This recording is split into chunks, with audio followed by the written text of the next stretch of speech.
They were gifts of the movie guy. He was one.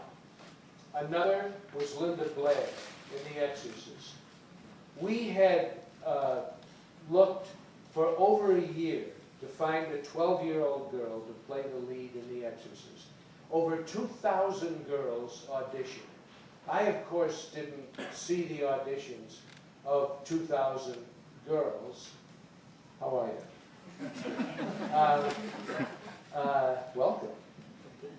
I hadn't seen the auditions of 2,000 girls, but I did see maybe videotapes of 100 or so of them that the casting people around this country had boiled it down to. And I looked at 100 and even more auditions. And by the time it came around where we had to cast the film, I thought, there's absolutely no way we can make this film. I will never find a young girl anywhere near that age to be able to, first of all, portray someone who was possessed by a demon, but more importantly, what this might do to a young girl later in life. And I was very concerned about that and didn't see any evidence that anyone could do it. And one day in my office at Warner Brothers in New York, where we prepared and edited the film, it was 666 Fifth Avenue, which address has since been changed. They figured it out finally. And one day my assistant buzzed me and said, there's a woman outside called Eleanor Blair. She doesn't have an appointment, but she's brought her 12-year-old daughter. Would you see her? And I thought, why not? I had actually been looking at 16-year-old and 15-year-old girls who looked younger, because I thought we'll never find a young girl to do this. And I agreed to see Miss Blair, who brought her daughter into the room. The moment she came in the door, I knew she was the one. It was an immediate, I had by then begun to recognize the gifts that I was receiving from the movie guy. She was a very lovely young girl. Not beautiful, but adorable and smart. She was a straight-A student in Westport, Connecticut.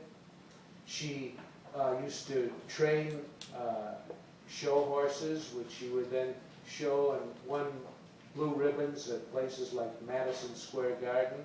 She was bright as a silver dollar, and she sat down with her mother. We sat in a space no bigger than this, and I said to her, and she was smiling and happy, and I said to her, Linda, do you know anything about The Exorcist?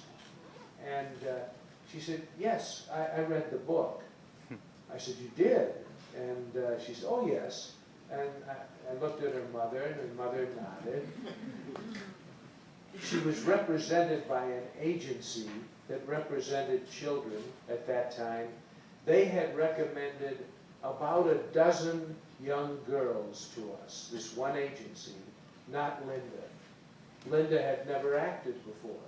She had done some modeling, you know, like little girls' dresses that you see in the newspaper, but she'd never acted.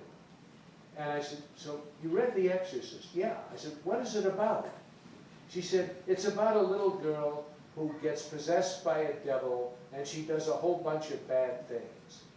And I said, well, like, what sort of bad things? And she said, well, she hits her mother across the face, and she throws her down on the floor, and she pushes a man out of her bedroom window, and she masturbates with a crucifix. And I looked at her mother, who was still smiling, and I said, do you know what that means? She said, what? I said, to masturbate. She said, yes, it's like jerking off, isn't it? Her mother was still smiling, or this conversation would have ended.